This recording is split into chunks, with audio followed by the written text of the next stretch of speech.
एगो गाना गौनी ऐसा धुन भइल भोजपुरी में ऐसा कौनो कलाकार नहीं खन जौन धुन पर ना गौल। हमरा बड़ी खुशी भइल। गाना कौन रहे? कह पुत कीन देख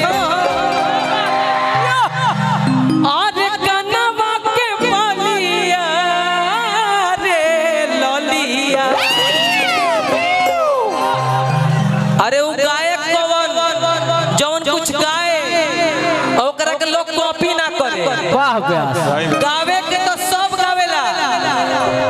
हमारा पवन सिंह भैया से बात होला लेकिन हम ही ना डाली लगे। हमारा पवन सिंह भैया से बात भइल ना।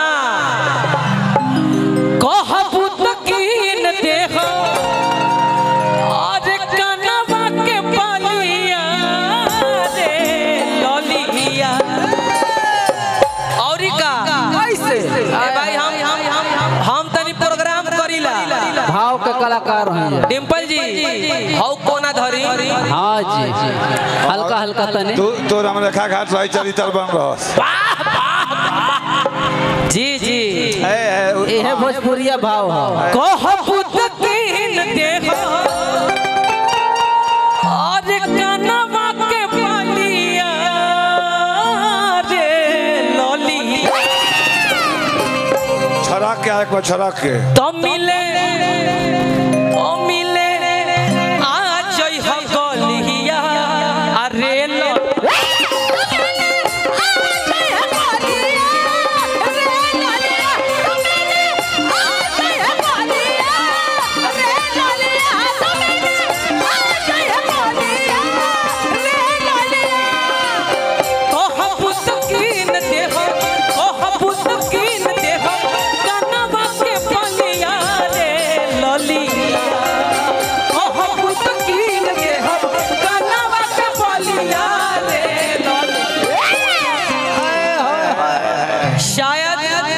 छोटे बाबा शायद आने वाले समय में फिल्म अभिनेता भी बन सकते हैं। लेकिन एक फिल्म मेरी 5 साल पहले रिलीज हुई थी, बहुत ही कम बजट की थी, लेकिन वो YouTube पे रिलीज हुआ गंगा जैसन माई हमार। तो पाखी जी जरा आइएगा जरा एक सेकंड आप। पाखी जी पाखी हेगड़े जी बोलो ये पाखी आवा ना काखी।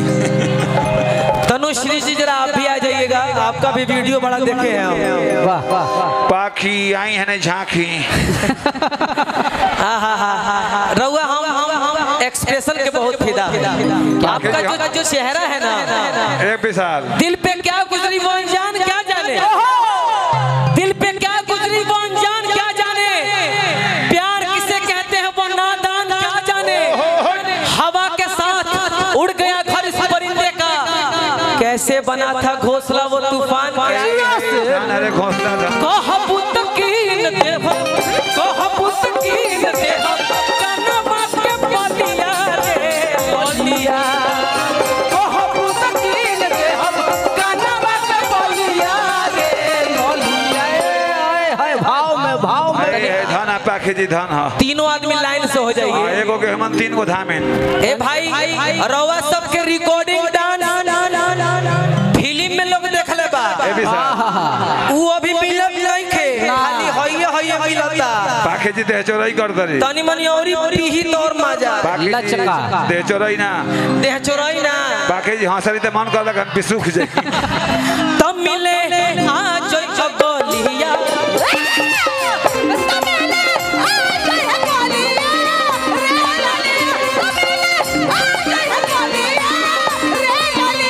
बड़ा चोलिया में होता ये राजा बड़ा चोलिया में होता ये राजा।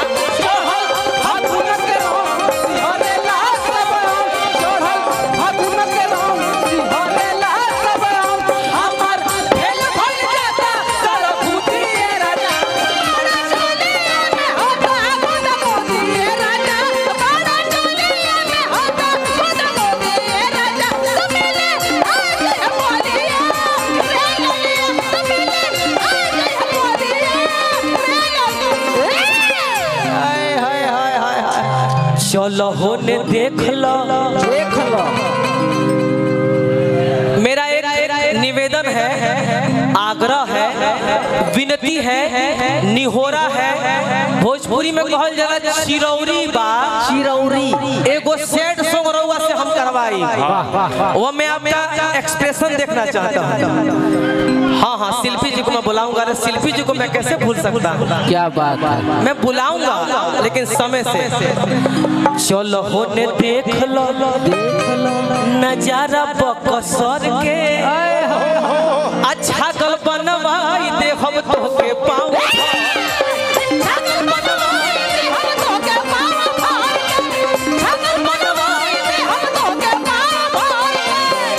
तनु जी। चलो होने देख लो व्यास जी, भाव में टच कर सकते हैं, टच कर सकते हैं, अरे टच कर सकते हैं। चलो होने देख लो, देख लो। हो सुनिए ना, हम भी स्मार्ट हैं थोड़ा बहुत। टच माय बॉडी। चलो होने देख लो नजारा बकसर के। क्या भाव है ये बात, ये भाव। अरे किछा गल बनवाई दे हम,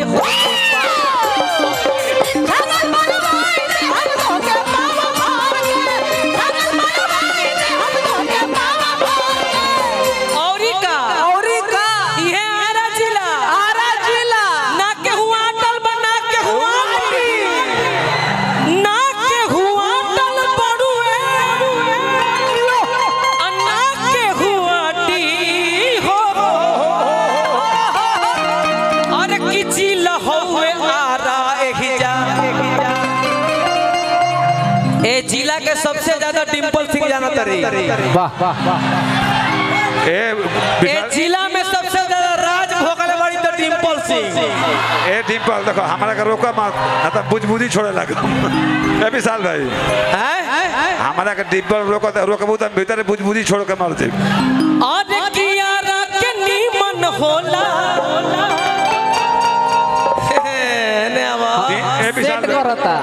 डिम्पल आरा जिला के खास है भाई। हम दोसर कलाकार ना है, हमने है कंपनी, हम भाव से लिहिला। आरा के नीमन होला, चितरकोट कटोरी कटोरी। अरे उठावा के ललिया रे ललिया, तमिल आ जाए के गलिया,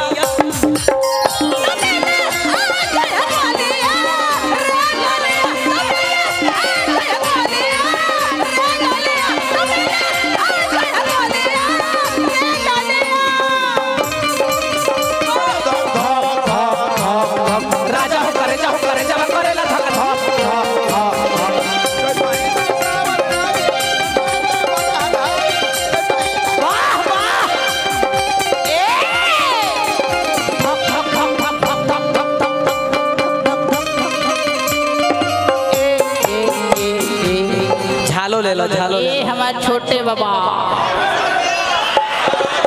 झालो झालो, झाल पताल मारो, तहार पहचान झाल से बा। आज कमर कस लो, झाल से डसो, झाल से। हाय देखता राजा हो करे जा हो, करे जवा करे धक ध। वाह वाह, दिल से बहुत बहुत धन्यवाद, प्रणाम, आपके हार्दिक अभिनंदन, वंदन। आपके पुरस्कार मिला, ये पैसा ना हम हमारा के 1 रुपया दे तो हम हाथ में ले, आशीर्वाद है, ये आशीर्वाद है। पॉकेट नहीं खे, अपना भैया का दे देता दी। क्या बात है, जय माता। हाँ हाँ, राजा हो करे जवा करेला धक्का ध, राजा हो करे जवा करेला धक्का ध।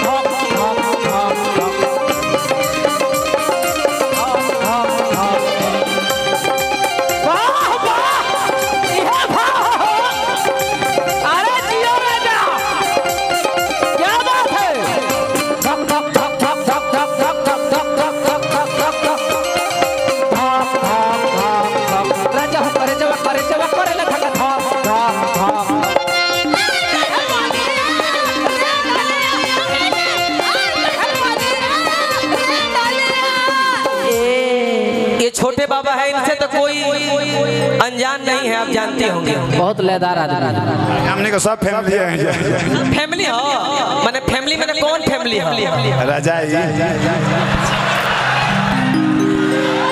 बहुत रंगीला आदमी है बाबा। बगल में बड़ा मशहूर होला पटना के पानी, अब पियते निखर जाई गोरी तोर जवानी।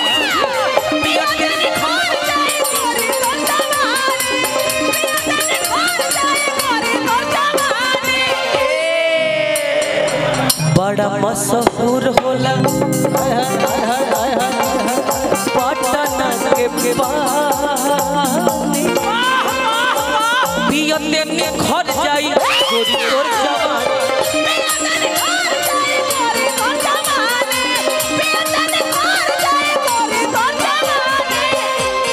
पाखी जी, डिम्पल जी, तनु जी और राखी जी, जरा आप भी आ जाइए।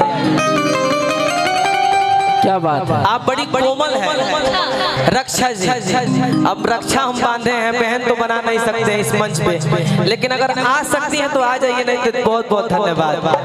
बता वहाँ के ना वहाँ के दिमाग छोड़ लगा।